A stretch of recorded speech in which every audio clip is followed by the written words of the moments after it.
ओम नमः शिवाय गुरवे सच्चिदानन्दमूर्तये निष्प्रपंचाय शांताय निरालंबाय तेजसे। हरिओम प्रभु जी। आज के इस अध्यात्म परिषद में आप सबका स्वागत है। अपरोक्षानुभूति का 17वां श्लोक चल रहा है।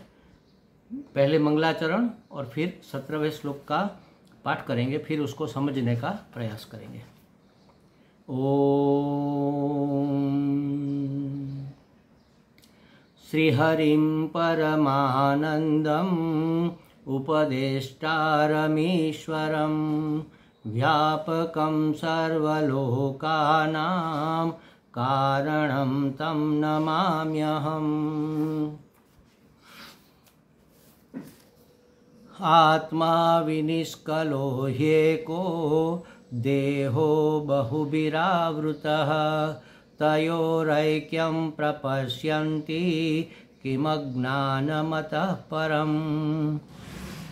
क्या कहा है कि आत्मा विनिष्कल है, निरअवयव है, कला रहित है और देह बहुभी आवृतः, अनेक प्रकार के आच्छादनों से आच्छादित है, अनेक अवयवों से आच्छादित है। तयोरैक्य पश्यन्ति, उसको एक जानता है।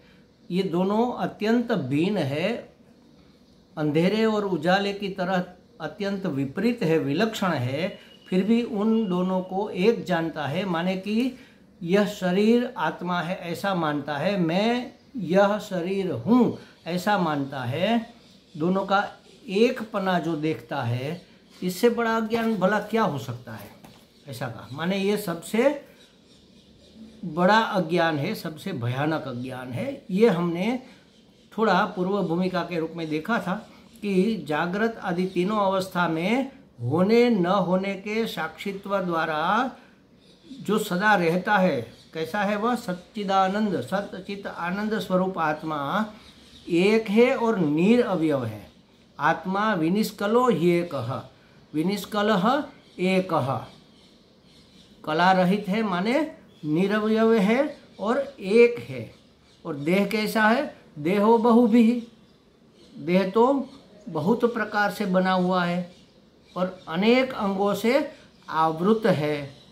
फिर भी तयोरैक्य, तयः, फिर भी तयोः ऐक्य प्रपश्यन्ति, उसको कई लोग दोनों को एक समझते हैं, माने देह को ही आत्मा समझते हैं। ऐसा मानने वाले अतः परम अज्ञानम किम, इससे बड़ा अज्ञान भला क्या हो सकता है। अच्छा, ये शरीर में नहीं हूँ, लेकिन सूक्ष्म शरीर जिसको लिंग शरीर कहते हैं वो तो मैं हूँ। माने मन में हूँ, बुद्धि में हूँ, ऐसा तो हमें लगता ही है। इंद्रिया में हूँ, ऐसा भी हमें लगता है, हम कहते भी है ना। ऐसा नहीं कहते कि आँख में हूँ, लेकिन आँख का जो धर्म है वह अपने पर ओढ़ लेना। माने मैंने देखा तो आँख देखती है, हम तो जानने वाले मात्र साक्षी है, ज्ञाता दृष्टा है। हम जानते हैं कि आँख देखती है, हमें पता है कि बातें हमें समझ में आ रही है। माने हमें पता है कि हमारी बुद्धि में बातें बैठ रही है। हमें पता है कि आज हमारा मन विक्षिप्त है, तो मन को भी तो हम जानते हैं। तो मन बुद्धि वाला जो ये अंतःकरण है, मन बुद्धि चित्त अहंकार, ये चार चीजें और 5 ज्ञानेंद्रिया जो शब्द स्पर्श रूप रसगंध को ग्रहण करती है, माने कान, आँख, नाक, रसना और त्वगेंद्रिया, स्पर्शेंद्रिया, ये 5 ज्ञानेंद्रिया, 5 कर्मेंद्रिया और 5 प्राण, पान अपान व्यान उदान समान, ये 5 प्राण, 5 कर्मेंद्रिया, हाथ पांव इत्यादि कर्मेंद्रियां और 5 ज्ञानेंद्रिया मिलकर 15 हुए और मन बुद्धि मिलकर 17 हुए। या 4 गिनो, मन बुद्धि चित्त अहंकार, तो 19। ये 17 या 19 तत्वों से मिला हुआ ये सूक्ष्म शरीर अनेक अंगों से बना हुआ है। इंद्रिया, ज्ञानेंद्रिया अलग है, कर्मेंद्रिया अलग है, प्राण अलग है, अंतःकरण अलग है, उसमें भी विभाग है। अंतःकरण में भी मन है, बुद्धि है, चित्त है, अहंकार है, उसके रोल ज्ञानेंद्रियों में भी 5 अलग अलग विभाग है। कोई इंद्रियां देखती है, कोई सुनती है, कोई चखती है, कोई सुगंध लेती है, कोई स्पर्श का अनुभव करती है। कर्मेंद्रियां भी अलग अलग है, कोई ग्रहण त्याग करती है, हस्तेंद्रिया, और पाँव है वह आवागमन करता है, जीवा है वह वाणी का उच्चारण करती है। ऐसे ऐसे पायु उपस्थ माने वो मल त्याग और मूत्र त्याग करती है, या तो प्रजोत्पत्ति करती है। ये सब उनके अलग अलग कार्य भी है, उसमें भी अलग अलग विभाग है। अनेक प्रकार से ये सूक्ष्म शरीर आवृत है। तो एक और निष्कल आत्मा, उसको कैसे मानेंगे? आत्मा के लक्षण क्या है? वह एक है, निष्कल। यहाँ 2 लक्षणों की मुख्यतः चर्चा की गई है। उसके संदर्भ में अगर हम देखेंगे तो क्या सूक्ष्म शरीर एक है? सूक्ष्म शरीर समग्र से मिलकर एक बनता है, लेकिन समग्र माने कितना सारा, 17 या 19 तत्वों का। उसके अवयव कितने हैं? 17-19 अवयव है उसके, और एक भी नहीं है, और अनेक अवयवों से घिरा हुआ है। उसको आत्मा मानना। अतः परम अज्ञानम किम, इससे बड़ा अज्ञान भला क्या हो सकता है? माने कोई अज्ञान इससे बड़ा नहीं हो, माने ये महामूढ़ता है, ये सबसे बड़ा अज्ञान ही, ये सबसे बड़ी बेवकूफ़ी माना जाएगा। लिंग देह का कारण अज्ञान जब नष्ट हो जाता है, तब लिंग देह भी नष्ट हो जाता है। माने वह नित्य भी नहीं है, तो सत्य कैसे हो सकता है? और आत्मा तो नित्य है, वह कभी न तो आता है कहीं से, न कहीं जाता है, न जन्मता है, न मरता है। लेकिन ये लिंग शरीर कारण का अभाव हो जाने पर, कारण का नाश हो जाने पर, कारण अज्ञान नष्ट, कारण है अज्ञान, अज्ञान नष्ट हो जाने पर लिंग शरीर भी विलीन हो जाता है, उसका विघटन हो जाता है। हर एक तत्व अपने अपने में मिल जाते हैं। पंच प्राण है वह वायु में मिल जाते हैं, और पंच महाभूत है वह अपने अपने भूत में मिल जाते हैं। मिट्टी मिट्टी में मिल जाती है, आकाश आकाश में मिल जाता है, पानी पानी में मिल जाता है, अग्नि अग्नि में मिल जाता है, वायु वायु में मिल जाता है। और ये जो ज्ञानेंद्रिया है उसके 5 गुण है, शब्द स्पर्श रूप रस गंध। जो जहाँ से पैदा हुआ है, आकाश का गुण शब्द है, तो शब्द आकाश में मिल जाता है, स्पर्श वायु में मिल जाता है, रूप अग्नि में मिल जाता है, और स्वाद जल में मिल जाता है, और गंध पृथ्वी में मिट्टी में मिल जाती है। तो जब अज्ञान का नाश होता है, माने आत्मज्ञान की प्राप्ति होती है, तब ये सूक्ष्म शरीर का विघटन हो जाता है, वह भी मिट जाता है, अपने अपने मूल तत्वों में जाकर मिल जाता है। इसी को तो मोक्ष कहते हैं ना, क्योंकि सूक्ष्म शरीर नष्ट हो गया, अब किसका जन्म होगा? सूक्ष्म शरीर ही आवागमन करता है, दूसरे जन्म में, दूसरी योनि में प्रकट होता है, जन्म लेता है। अब मोक्ष हो गया, तो ये सूक्ष्म शरीर भी मैं नहीं हो सकता। तो कहा कि ज्ञान के द्वारा उसका नाश नहीं होने के कारण अगर सूक्ष्म शरीर को भी या लिंग शरीर को भी मैं मान ले, मैं माने आत्मा, तो आत्मा का तो कभी नाश नहीं होगा। तो सूक्ष्म शरीर का कभी नाश नहीं होगा, तो कभी मोक्ष भी नहीं होगा। क्यों नाश नहीं होगा? क्योंकि वह आत्मा है, आत्मा का तो नाश नहीं होता, विघटन नहीं होता, तो मोक्ष भी नहीं हो पाएगा, किसी के मोक्ष की संभावना ही नहीं रहेगी। इतना स्पष्ट है कि सूक्ष्म शरीर मैं नहीं हो सकता, आत्मा नहीं हो सकता, फिर भी उसको आत्मा मानने वाले हम कितने बड़े बेवकूफ़ हैं, माने कितने बड़े अज्ञानी हैं। ये तो सबसे बड़ी नासमझी ही माना जाएगा। इससे बड़ा अज्ञान और क्या हो सकता है? आत्मा और लिंग देह प्रकाश और अंधकार की तरह अत्यंत विलक्षण है। विलक्षण माने दोनों के विपरीत लक्षण है, दोनों के अलग। आत्मा एक है, लिंग शरीर अनेक से बना हुआ है। आत्मा निरवयव है, लिंग शरीर के अनेक अवयव है। लिंग शरीर ज्ञान होने के बाद विघटन उसका हो जाता है, नाश हो जाता है। आत्मा तो अजर है, अमर है, उसका न तो संघटन होता है न तो विघटन होता है। लिंग शरीर चला जाता है एक शरीर छोड़कर दूसरे देह में, स्थूल देह में। आत्मा न कहीं से आता है न कहीं जाता है, वो तो बस है, सर्वत्र व्याप्त है। तो अत्यंत विलक्षण, दोनों के लक्षण अत्यंत विपरीत है, ऐसा लिंग शरीर भी आत्मा कैसे हो सकता है, मैं कैसे हो सकता हूँ। फिर भी हम कहते हैं कि मैंने देखा, मैंने सुना, ये मैं करके लिंग शरीर के, सूक्ष्म शरीर के धर्मों को अपना धर्म मान लेते हैं। फिर भी कुछ तार्किक उन दोनों को एक मानते हैं। तो इससे बड़ा अज्ञान भला क्या हो सकता है। विपरीत ज्ञान से अन्य बड़ा क्या अज्ञान, ये ज्ञान तो बिल्कुल विपरीत हुआ ना। तो ऐसे विपरीत ज्ञान से बड़ा ज्ञान अज्ञान क्या हो सकता है।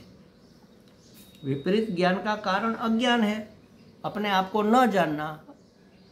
दो चीजें काम करती है, विक्षेप और आवरण।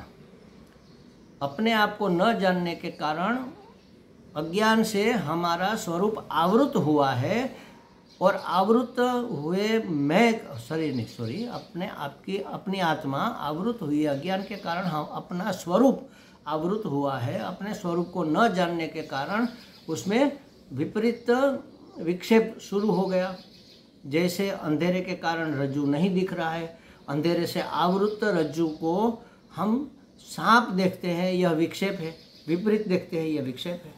तो उसी तरह अपने आप को सच्चिदानंद स्वरूप न मानकर ये अवयव वाला देह मान लेना, ये विपरीत ज्ञान है, मिथ्या ज्ञान है। तो जैसे धातु इत्यादि की शोध प्रणाली होती है। अब कैसे अपने आप को जाने उसकी बात करते हैं कि जैसे धातु को शुद्ध करने के लिए सोना है, तो सोने में थोड़ा तांबा, थोड़ा पीतल या थोड़ा चांदी मिलाकर फिर उसके गहने बनते हैं। 3% कुछ मिलाया जाता, 3-4%, तो तब गहने बन सकते हैं, अलंकार बनते हैं। अब जब उसको शुद्ध करना है तो उसकी एक प्रक्रिया है। उसको तोड़ फाड़ कर फिर अग्नि में तपाओ, गर्म करो, पिघलाओ, और पिघला कर दोनों को अलग करो। तो इसको शोधन कहते हैं, धातु शोधन। औषधि में भी शोधन किया जाता है, शुद्ध की जाती है। औषधि में भी समझो कि किसी चीज़ के लिए हमें पीपल के पत्ते चाहिए किसी रोग का उपचार के लिए, या समझो कि वो अरडूसोल करके एक पौधा आता है जो खांसी सर्दी में उपयोग में आता है। तो उसका अगर हमें प्रयोग करना है तो क्या करेंगे, पहले वो पौधे से पत्ते लेकर आएंगे, फिर उसको धोकर साफ करेंगे, बिल्कुल धोकर घिस कर साफ कर दिया, माने उसके ऊपर की अशुद्धि हमने दूर कर दी। अब क्या करेंगे, उसकी चटनी बना देंगे, उसको कूट देंगे और लोंदा बना देंगे। फिर उसको पानी में उबालेंगे। 1 गिलास पानी में उसको उबाल कर इतना उबाला कि पानी 1 गिलास में से 1/4 रह गया। तो अब ये औषधि तैयार हो गई। उसमें जो भी मिलाना है, अदरक, हल्दी, सेंधा नमक या शहद, ये सब मिलाकर फिर औषधि तैयार हो गई। तो औषधि को हमने शुद्ध किया। खांसी सर्दी की औषधि हमने शोधन की माने उसकी खोज की। ये तो ठीक है एक अर्थ में, लेकिन शोधन का अर्थ है शुद्ध करना। तो धातु, औषधि आदि की शोध प्रणाली होती है, वैसे आत्मा की भी शोध प्रणाली है। आत्मा तो शुद्ध है, परिशुद्ध है, लेकिन हम जानते नहीं। हमने उसके ऊपर कई आवरण का अध्यारोप कर दिया है। ये देह में हूँ, ये इंद्रिया में हूँ, ये मन में हूँ, ये बुद्धि में हूँ, ये पिता में हूँ, ये सन्यासी में हूँ, ये गृहस्थ में हूँ, ये काला में हूँ, ये गोरा में हूँ, ये बुद्धिमान में हूँ, ये बुद्धू में हूँ।